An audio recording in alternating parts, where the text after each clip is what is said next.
Salve, salve meu povo! Aqui quem fala é Augusto Gomes, mas você pode me chamar de apenas Guto. Está começando mais uma edição do nosso podcast Pedra de Esquina, episódio 66. Como ser alguém na vida. Pior que faz um tempo que a gente não grava episódio naquele estilo de tutorial. Inclusive, um dos episódios mais ouvidos do podcast é o tutorial de como morrer. Mas tem vários outros, tem tutorial de como deixar de ser besta, de como ser um corno vingado, enfim. Se você quiser, você ouve depois. Lembrando que os episódios são independentes uns dos outros, então não precisa ouvir em ordem. Cada episódio é um tema específico e isolado. Apesar de às vezes eu citar um ou outro, mas não interfere no entendimento do episódio que você está ouvindo. E no episódio de hoje, a gente vai falar sobre esse assunto que é um pouco mais filosófico, né? Que é o que é ser alguém. Eu não sei se vocês ouviam isso na casa de vocês. Eu ouvia bastante na minha casa, principalmente quando eu era criança, que a gente precisaria estudar para ser alguém na vida. Então, assim, o que é ser alguém? Quando a gente fala que é possível ser alguém, naturalmente a gente entende que é possível também não ser ninguém, que é meio que o que a gente é, já que a gente ainda não é alguém. Então, se a gente não é alguém, a gente é ninguém. Só que assim, não existe uma pessoa que não é ninguém. A gente tem no Brasil o cadastro de pessoas físicas, que é o CPF, que é quem vai dizer, que vai contar dentro da nação a gente como indivíduo, como pessoa. Só que também é claro que existem muitas pessoas que não têm documentação por N motivos, apesar de que isso tem sido reduzido, eu acredito, né? Que hoje em dia é menos provável que alguém não tenha documentação porque tem de usufruir de direitos, de benefícios, né? E precisa ter o documento. Porque sem o documento não tem como o Estado saber que você existe. Mas mesmo sem documentação, mesmo que você não exista para o Estado, para o país que você mora, você é alguém, mesmo que talvez indigente. Porque mesmo que você não tenha um nome oficial, você vai ter um apelido, você tem um corpo transitando por aí. Então, assim, não existe eh, como alguém não ser ninguém. As pessoas são alguém. E aí parte desse pressuposto de que essa ideia por si só ela já é meio abstrata, né? Meio rasa. E o que eu queria aprofundar de inicial nesse assunto? É que as pessoas elas são muito mais do que um CPF. As pessoas são mais do que um nome, são mais do que um cargo. E isso é importante da gente entender filosoficamente mesmo, porque eu acho curioso quando a gente passa pela rua e a gente lida com pessoas o tempo todo, né? Passa por alguém, por exemplo, no ônibus, alguém vai sentar do teu lado, uma pessoa que você nunca viu, que você não vai saber nada sobre a vida dela, não sabe nem como ela tá naquele dia, e depois ela vai levantar, você vai levantar, eu vou embora e cada um vai seguir a sua vida. Sendo que você não tem ideia de quem é aquela pessoa. E muitas das vezes ela é alguém que é o amor da vida de alguém.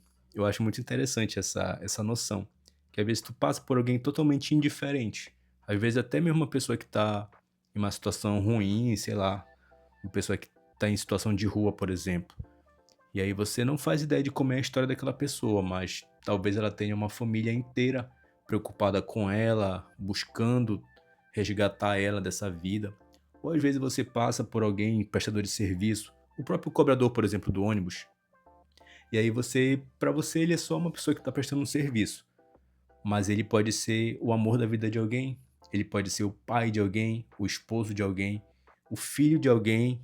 Então assim, a gente não tem noção do que as pessoas são.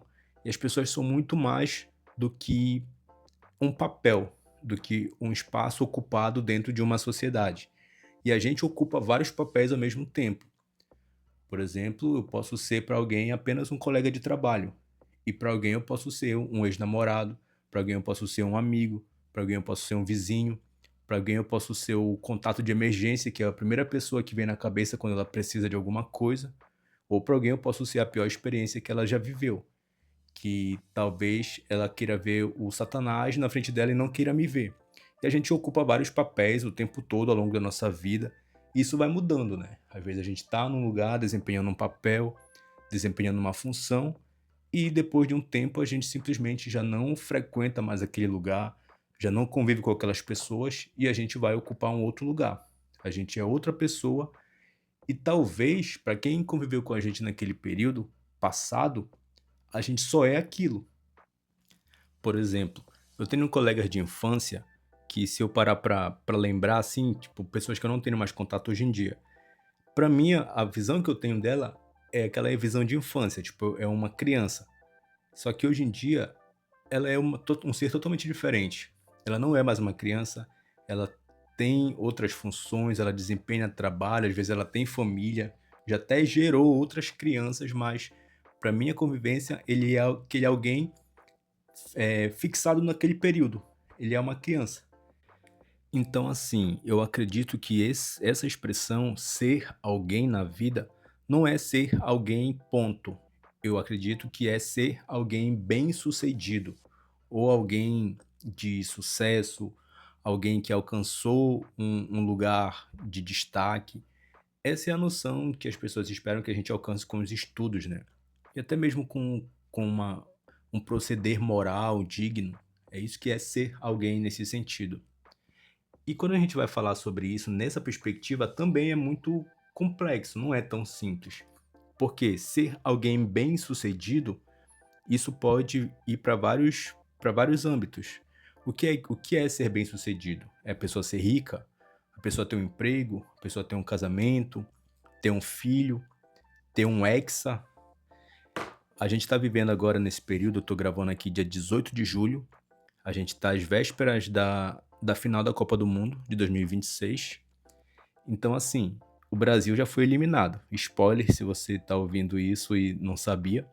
O Brasil não ganhou a Copa do Mundo de 2026. Mas o que eu quero falar sobre bem-sucedido? O Brasil talvez não foi. Eu ouvi muitas críticas em relação ao desempenho da seleção nessa Copa. Até porque na última Copa o Brasil chegou em fases mais avançadas no campeonato. Só que o que eu quero falar sobre isso? Quero falar sobre um time que estreou nessa Copa do Mundo, que foi a seleção de Cabo Verde. Cabo Verde é um país da África e pela primeira vez participou de uma Copa do Mundo. E o desempenho deles foi fenomenal. Por quê?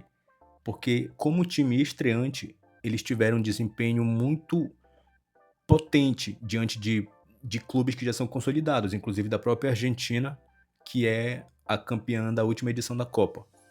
Então, assim, um time que chegou agora sem experiência, mesmo assim teve um bom desempenho, não perdeu para nenhum clube nos 90 minutos de jogos. Ele foi perder para a Argentina nos acréscimos e por isso não avançou. Mas, inclusive, foi o único time que não tomou o gol da Espanha, que é um dos times mais fortes, inclusive que está disputando a final agora. Meu Deus do céu. Nem eu acredito que eu estou falando sobre futebol. Mas, enfim, o que eu quero falar? O desempenho de Cabo Verde é um case de sucesso, porque foi uma trajetória bem sucedida na Copa do Mundo de 2026, mesmo não estando nas quartas de finais, na final. Pelo histórico, pela perspectiva que o país tinha em cima do time, eles já estavam felizes apenas de participar. E tendo uma boa participação em todos os jogos que fizeram, isso fez com que o time chegasse lá em Cabo Verde, depois da eliminação deles, e fossem recebidos como heróis. Por quê? Porque eles foram bem-sucedidos na Copa do Mundo, mesmo sem ter conseguido chegar com o troféu lá no país.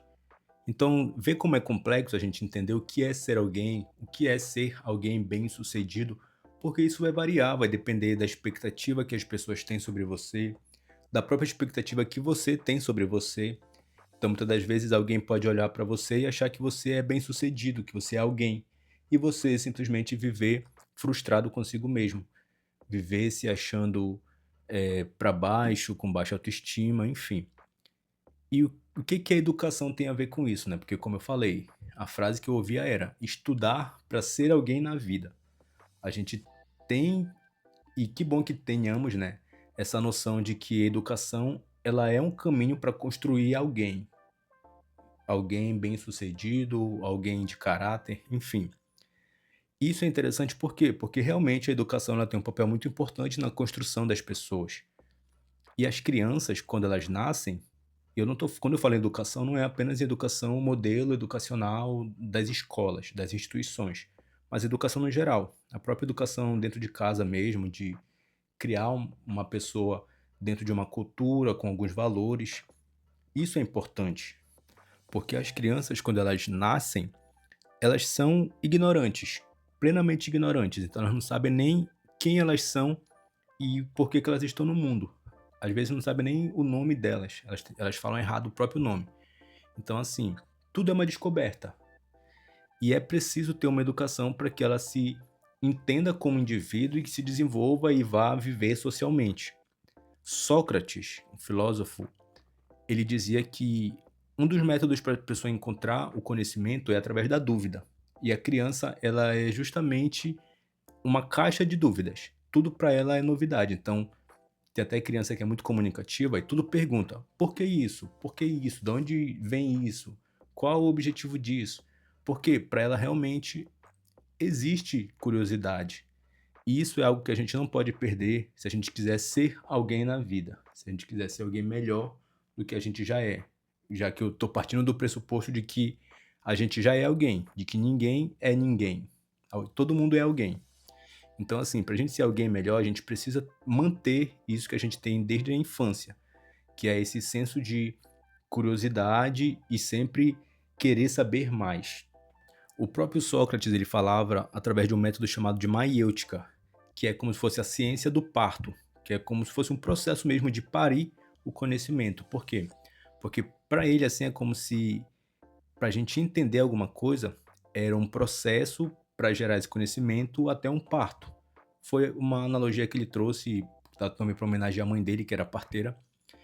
E ele tem uma frase que é muito célebre, que é assim: conhece-te a ti mesmo, torna-te consciente da tua ignorância e serás sábio. O que que isso quer dizer? Quer dizer assim, a partir do momento em que a gente reconhece que a gente não sabe alguma coisa, isso faz com que a gente tenha abertura para aprender aquela coisa. E a partir do momento em que a gente acha que não vai aprender mais nada, ou que não precisa aprender mais nada, a gente é ignorante, porque a gente vai se limitar a aprender, a crescer, a ser alguém melhor. Tanto que ele mesmo fala, né? Só sei que nada sei. Justamente para essa lógica que ele pensa, de a gente ter consciência da nossa ignorância, e isso é um ponto de sabedoria, porque a gente precisa reconhecer que a gente sempre pode aprender mais. E as crianças, elas são um bom exemplo disso, porque tudo para elas é aprendizado. As cores, os números, as letras, até formar sílaba, aprender a ler, escrever e depois se desenvolver nas outras ciências, até chegar numa fase de aprender uma profissão. Então isso tudo é muito mágico, a gente não pode perder esse brilho de infância, essa sede de conhecer mais, de descobrir mais.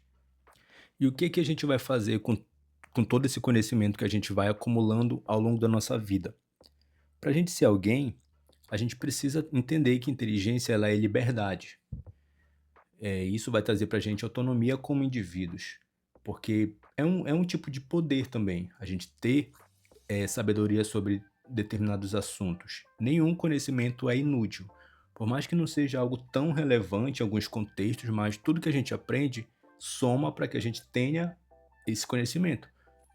Tem um outro filósofo também, o Immanuel Kant, que ele vai escrever lá em 1784 no livro O que é o Esclarecimento, que o homem ele deve seguir a sua própria razão e sair da menoridade. O que é menoridade? É a incapacidade de fazer uso do próprio entendimento. Aqui é aquela lógica mesmo de alguém ser menor de idade e maior de idade. Ele trazia na discussão de que assim, a menoridade a pessoa não pode responder por si. Isso a gente sabe, né, que é a lei.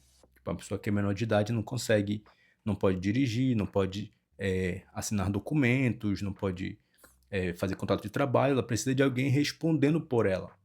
E a maioridade não. A maioridade a pessoa já responde por si, já consegue tirar seus documentos, já consegue comprar várias coisas, consegue ter crédito, consegue trabalhar. Então, assim, para ele é como se a razão ela trouxesse a autonomia, ela trouxesse para a gente a maioridade, ela faz a gente sair nesse sentido de razão, de inteligência, A gente sair de um estado de menoridade, onde a gente não pode fazer uso do nosso próprio entendimento, para um lugar que a gente pode fazer as coisas baseado no que a gente sabe.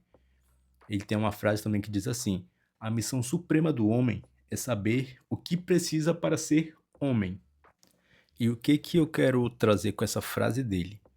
Quando a gente sabe o que a gente precisa ser, o que a gente precisa ter para ser alguma coisa, isso vai nos dar o caminho para chegar lá. Então, quando a gente busca ser alguém na vida, a gente tem que entender o que que é esse alguém que a gente quer ser. Por quê? Porque a sociedade ela pode colocar diante da gente uma expectativa, uma meta que talvez não seja o ideal para gente, o satisfatório para gente, e dependendo da circunstância pode até não ser justo para gente. Então, assim, é por isso que o homem precisa alcançar conhecimento, esclarecimento, alcançar essa autonomia de maioridade para ter essa razão, para pensar por ele mesmo, para ele entender que ele pode alcançar outros lugares. Não apenas aquilo que o contexto, a própria vida apresenta para ele. Que muitas das vezes a realidade ela é cruel. A gente conhece muitas histórias. Eu, por exemplo, sou um cara preto que cresci na periferia. Então, assim, quando a gente olha ao nosso redor, a gente tem perspectivas muito limitadas. Então, por exemplo, apesar de eu sempre gostar de estudar, era difícil para mim me imaginar, por exemplo, numa universidade. E eu sabia que não seria fácil e que se eu alcançasse a universidade teria que ser uma pública porque eu não tinha condição de pagar de nenhuma forma uma particular. Então, assim, esse pensamento de possibilidade, dificuldade de chegar lá, isso já era uma forma de romper com aquilo que o contexto dizia. Então, não era um lugar que era comum das pessoas que estavam à minha volta alcançarem. Tanto que da minha família, poucas pessoas têm ensino superior. Eu acho que só 3, 4, se eu não me engano. Isso porque a gente já é essa nova geração, que já tem certos acessos, apesar de não ter também, tipo, recursos, privilégios, mas a gente consegue alcançar baseado nessa nova perspectiva que a vida deu pra gente. Até dessa própria instrução, da gente ser orientado a estudar para ser alguém na vida, porque a educação ela é uma porta muito boa, muito grande assim de possibilidades para o mundo. E a gente não pode deixar com que as crianças não saibam disso. Elas precisam entender o papel da educação, porque isso vai trazer liberdade, vai trazer autonomia para elas, até mesmo para entender do seu próprio direito, não só para ter uma profissão, mas para ser um ser consciente, dos seus direitos, dos seus deveres, para ir atrás de benefícios que tem direito, enfim. Um dos maiores defensores do aprendizado da educação é Paulo Freire, que é um filósofo também brasileiro nesse caso, e ele é uma das maiores referências para a pedagogia. E ele defendia que a educação ela deveria ajudar as pessoas a compreender as causas sociais, políticas e econômicas da sua realidade. E isso é muito importante, porque quando a pessoa não entende o mínimo que seja de causas sociais, de política, de economia, ela não sabe que, por exemplo, uma taxação do governo americano sobre os produtos brasileiros, isso vai afetar a vida dela diretamente. Ela não entende que, por exemplo, se houver uma crise, como teve, por exemplo, a paralisação dos caminhoneiros, se isso acontecer, como que isso vai chegar nela? Então, quando a gente entende como as coisas funcionam, a gente consegue entender que a gente faz parte do sistema, que a gente é cidadão daquela cidade, daquele estado, daquele país, e que tudo também diz respeito à nossa vida, como cidadão, como pessoa. Então, assim, o conhecimento, ele sempre vai trazer benefícios para as pessoas. E é justamente o próprio Paulo Freire que vai chamar esse processo de educação, de compreender essas coisas como conscientização. Porque para ele a consciência crítica, ela se desenvolve por meio do diálogo, da reflexão e da ação. Então quando a gente cria indivíduos conscientes, a gente vai ter pessoas que conseguem agir, que conseguem se manifestar, que conseguem pensar no voto que ela vai dar nas urnas, consegue fazer uma pessoa eh, ser realmente responsável pelos seus atos, não fazer aquilo sem entender o peso que as coisas têm, mas ela vai ser consciente de que ela é um ser em sociedade. E é importante também falar que a educação, construir alguém socialmente, ou então até mesmo profissionalmente, através dos estudos, isso não é determinante para que a pessoa seja alguém. As pessoas não precisam do estudo para ser alguém exatamente. Tem muita gente que consegue alcançar postos de sucesso, ser bem-sucedidas sem ter estudo. Claro que eu, particularmente, acredito que todo mundo deveria ter pelo menos o ensino médio por conta de ter uma noção básica de todas as ciências. Por mais que tu não vai te aprofundar em economia, em política, em medicina, astronomia, mas assim, se tu tiver uma noção básica de matemática, de história, de português, vai facilitar a tua vida. Tu vai conseguir entender de documentos, entender de compra, entender de quando tu for viajar, tu vai entender de história, de geografia, de climas, de regiões. Tudo isso é importante pra gente. Então é o básico, a gente precisa ter a base. Por exemplo, o que a gente tem hoje no Brasil, 2026? A gente tem na presidência Luiz Inácio Lula da Silva. Quem é o Lula? O Lula, ele foi um líder sindicalista que ficou muito conhecido na época, né, que ele começou a ter esse trabalho político à frente da categoria que ele trabalhava. Só que ele é um cara, apesar de ter essa consciência de classe, ele é um cara que só tem até a quinta série do ensino fundamental. Ele não tem ensino superior, ele não tem nem o ensino médio. E mesmo assim, ele chegou num dos lugares mais altos do país, que é presidente da República. E não é o primeiro mandato dele, ele já foi presidente outras vezes, é candidato à reeleição. Então, assim, a gente entende que não é necessário o estudo para alcançar determinados lugares de sucesso. Mas se ele tivesse, ele, claro que teria menos problemas ou mais opções, enfim. Inclusive, ele usa isso como argumento, porque ele foi o único presidente da história do Brasil que não tem ensino superior e ele, justamente por isso, uma das metas de campanha dele desde o primeiro mandato é ampliar o acesso ao ensino superior, justamente porque ele entende o papel da educação, apesar de não ter tido. E o contrário também é válido, porque assim, tem pessoas que têm muita educação, muito acesso a estudo, frequentam boas escolas e não têm o que a sociedade talvez diga que é sucesso. Muitas das vezes porque a inteligência ela não é uma ligação direta com o sucesso. Tem pessoas que podem ser extremamente inteligentes e ainda assim enfrentar vários obstáculos para chegar a ser bem-sucedida. Por exemplo, falta de oportunidade. Tem muitas pessoas, como eu falei, a gente que mora na periferia, a gente é impactado por isso, porque a gente tem restrições, por exemplo, tem escolas que não conseguem oferecer uma educação digna, escola pública. Por exemplo, tem problema de estrutura, problema de falta de professores e várias outras coisas. A pobreza, né, consequentemente, problema de saúde pode fazer com que alguém não tenha oportunidades. Ambientes que estão em guerras e perseguições, dificuldade de transformar conhecimento em negócio. Tem muitas pessoas que são inteligentes, que têm coragem de, por exemplo, empreender, mas algumas dificuldades de transformar isso que ela tem, essa coragem, em negócio. Então faz com que talvez não consiga chegar num lugar de sucesso, mesmo tendo inteligência e coragem.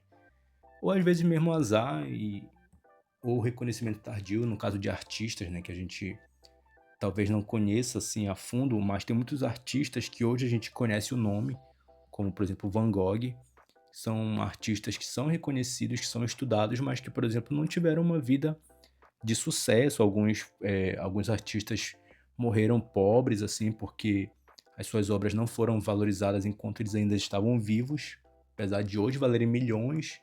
Na época deles não tinham reconhecimento. Isso acontece com muita frequência dentro das artes, por exemplo. E para a gente já concluir aqui essa discussão, eu quero reforçar 3 pontos. O primeiro é, a gente precisa criar a nossa meta do que é ser alguém, de que você quer ser. E a partir disso você vai ir atrás disso. Você vai construir a sua carreira, você vai ser alguém baseado no alguém que você projetou. Isso é o fundamental. A gente não pode deixar com que as pessoas, com que o nosso contexto dite pra gente alguém que a gente deve ser. A gente precisa ter essa consciência e vislumbrar um lugar. Inclusive, quanto mais alto, melhor. Não custa nada a gente projetar alto, pensar alto, porque tá no campo das ideias, então não tem limite, né? Claro que quanto mais alto, mais difícil vai ser subir. Mas assim, nada é impossível. Então a gente precisa ter esse alguém definido para a gente mesmo. E o segundo é, o contexto ele não pode determinar quem você vai ser, aonde você vai chegar. Mesmo que você tenha mais dificuldade do que outras pessoas, vai ser só uma condição. Isso não vai ser determinante. Você pode chegar aonde você quer chegar. E o terceiro é, você já é alguém. Isso tem que ser um fato na sua cabeça, né? Mas assim, sempre dá para ser alguém melhor. Então, quando a gente entende quem a gente é e onde a gente pode chegar, a gente precisa ter isso como um processo gradativo, evolutivo. A gente já está aqui agora. Aonde a gente pode estar amanhã, isso precisa ser melhor do que o hoje. Então, assim, eu já sou alguém, eu já estou vivendo, estou sobrevivendo, mas eu posso viver de forma melhor, eu posso alcançar lugares melhores, eu posso ter mais conhecimento, melhorar a minha vida, a minha rotina, a minha saúde. Então, assim, dá para ser alguém melhor sempre. Isso a gente precisa simplesmente o tempo todo estar fazendo uma análise, uma autoanálise da nossa vida e entender o nosso estado de agora e aonde a gente pode chegar. O que eu posso fazer para alcançar tal lugar? E aí, determinou isso, filho? Vai. Só vai. Como diz a Márcia Sensitiva, voa, cara, voa. Porque esse é o objetivo. Então, assim, como ser alguém na vida? A gente já é. Dá para ser melhor? Então, bora buscar ser. Esse foi o episódio de hoje e a gente se ouve no futuro.